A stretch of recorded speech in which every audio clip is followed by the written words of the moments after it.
Vamos a hablar de la dimensión interna de la estrategia en lo relacionado a los recursos competitivamente valiosos. Esta es la tercera sección sobre dimensión interna de la estrategia. ¿Con qué se va a producir la propuesta de valor? Se produce con recursos, activos que posee la empresa y recursos humanos y organizacionales vinculados a la empresa.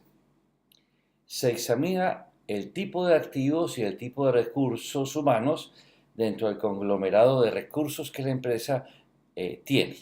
¿Y qué tienen que ver esos recursos con las actividades esenciales? A partir de las actividades esenciales, se identifican los recursos que son necesarios para llevar a cabo las actividades esenciales a nivel de excelencia. Luego se determina si cada uno de esos recursos es competitivamente valioso o no mediante 5 pruebas que vamos a mencionar y finalmente se examina la condición en que se encuentra cada recurso y las acciones que deben llevarse a cabo para mejorar el nivel de los recursos. Vamos a usar un ejemplo de una actividad esencial y un recurso para esa actividad esencial. En el caso de Ríos Fantásticos, la actividad esencial es ejecución precisa de la programación de las excursiones por ríos o rafting, y el recurso que se usa o que vamos a examinar para la ejecución precisa de la programación nos vamos a referir solamente al personal calificado para dirigir las excursiones por río, que son los guías. Veamos qué son recursos competitivamente valiosos. Hay 5 pruebas para determinarlo: la prueba de imitación, la prueba de duración, la prueba de apropiación, la prueba de sustitución y la prueba de superioridad competitiva. Veamos la prueba de imitación. La pregunta es si el recurso es difícil de copiar.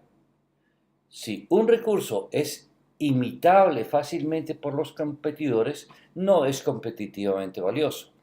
A largo plazo, la mayoría de los recursos pueden ser imitados. Por tanto, la no imitabilidad se refiere a que sería muy difícil, muy costoso o muy lento para un competidor llegar a imitar un recurso. Entonces, la pregunta ¿es difícil de imitar el recurso? Por ejemplo, en el caso de la prueba de imitación de los guías en las excursiones de rafting en el ejemplo de Ríos Fantásticos, es difícil de imitar ese recurso porque se requiere de actitudes y destrezas muy especiales que se desarrollan a lo largo de varios años y de mucha experiencia. Segundo, la prueba de duración. ¿Qué tan rápido pierde valor ese recurso? Por ejemplo, en tecnología de información hay una alta tasa de innovación, lo que significa que muchos recursos de tecnología de información están sujetos a una alta tasa de pérdida de valor, de obsolescencia. Entonces, no tienen mucha duración, se deprecian muy rápidamente. Por otro lado, singularidades físicas como patentes que tienen un periodo físico, ubicación ventajosa en el comercio puede tener una duración muy larga. También instalaciones apropiadas en actividades extractivas como minas y canteras tienen duración muy larga. La depreciación de esa singularidad física es mucho más lenta.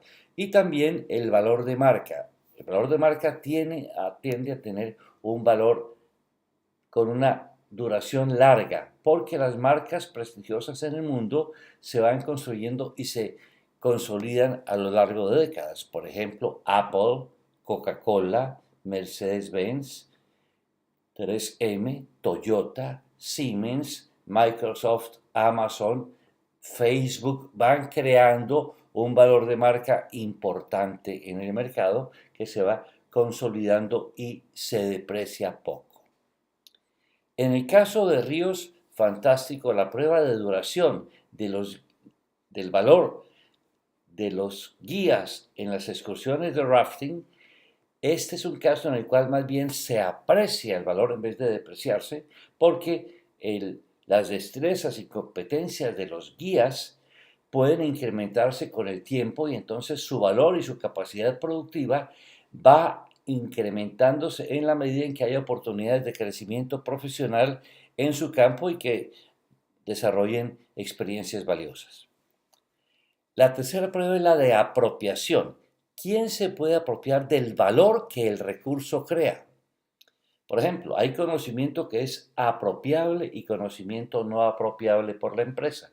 El conocimiento apropiable por la empresa se refiere a todo el conocimiento que se ha explicitado en documentos, en libros, en manuales, en software, en algo externo a quien lo creó. El no apropiable es el que todavía está en el cerebro, en la cabeza de quienes lo han creado y en este momento todavía no es disponible para la empresa.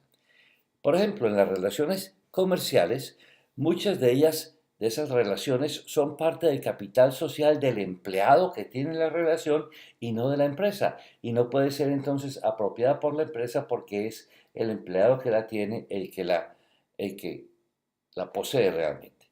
Otro, la apropiación de singularidad física como patente o ubicación normalmente tiene, la prueba de apropiación es alta, se ejerce la propiedad con una alta confianza. Apropiación de derechos de autor depende de la validez de los derechos de autor en esa economía, en ese mercado, puede ser alta o no. Apropiación del valor de marca normalmente es muy alto, aunque es afectado por la falsificación. Con frecuencia el valor de marca es muy apropiable. En el caso de la prueba de apropiación para los guías en las excursiones de rafting, en el ejemplo de Ríos Fantásticos, ¿qué tan apropiable es el valor creado por el recurso, creado por el guía? Ese valor es apropiable para la empresa solamente mientras el guía siga vinculado a la empresa. Si se pierde un guía calificado, solo podremos recuperar ese valor en la medida en que consigamos un reemplazo satisfactorio. De lo contrario, es un valor que perdemos. La cuarta prueba es la de sustitución. ¿Puede ese recurso ser sustituido por otro? Esta es la prueba que a la larga produce la pérdida de valor en muchos recursos inicialmente valiosos, el surgimiento de otros recursos que los pueden sustituir ventajosamente. Y esto tiende a ser resultado del cambio tecnológico en muchas industrias. Todo el avance de la tecnología de la información ha modificado la importancia relativa de muchísimos recursos.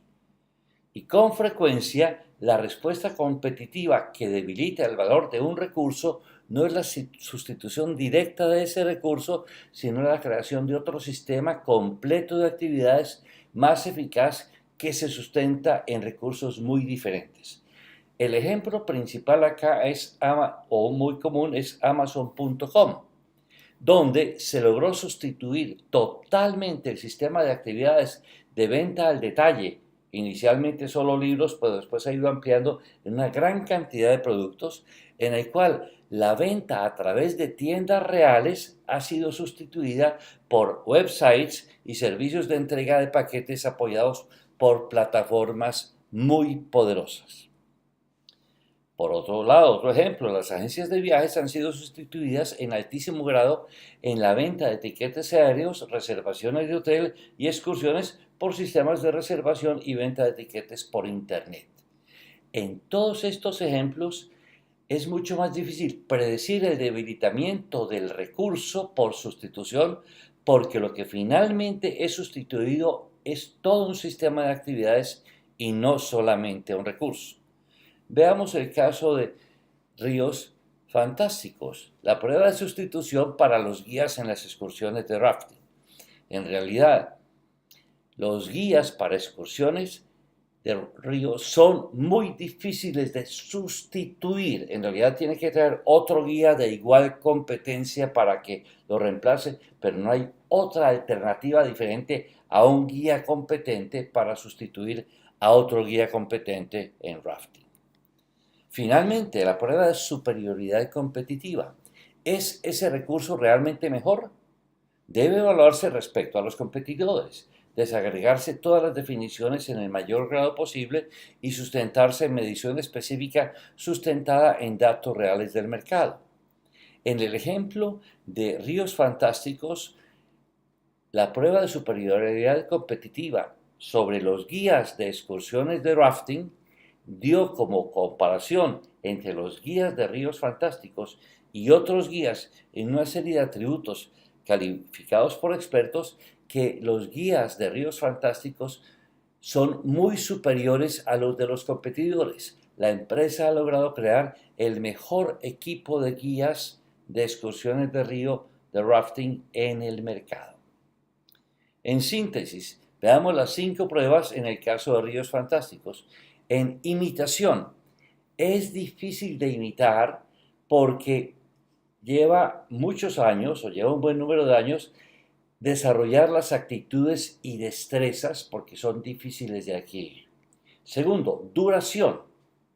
En vez de perder valor, se puede incrementar el valor de la capacidad y destreza de los guías según las oportunidades de crecimiento profesional en su campo que le ofrezca la empresa. En cuanto a apropiación, no pasa la prueba de apropiación en cuanto a que el valor que ellos crean solo se mantiene en la empresa si los guías siguen vinculados a la empresa. Si se van, solo se puede recuperar si consigo un reemplazo satisfactorio del guía. Pero vemos que en sustitución sí hay sustitutos, pero en empresas similares y aún así los guías excelentes son muy escasos. Y finalmente, en superioridad, tenemos los guías más calificados de la industria, muy por encima de la competencia. Resumiendo, de las actividades esenciales, examino recursos para llevar a cabo cada actividad esencial y cada recurso determino si es competitivamente valioso o no. Y si es competitivamente valioso, tengo que determinar qué actividades debo llevar a cabo para mejorar y elevar el valor de ese recurso competitivamente valioso. Este tema se explora más en detalle en el artículo que aparece en la sección de estrategia del 18 de julio de 2017 en www.lidermoderno.com.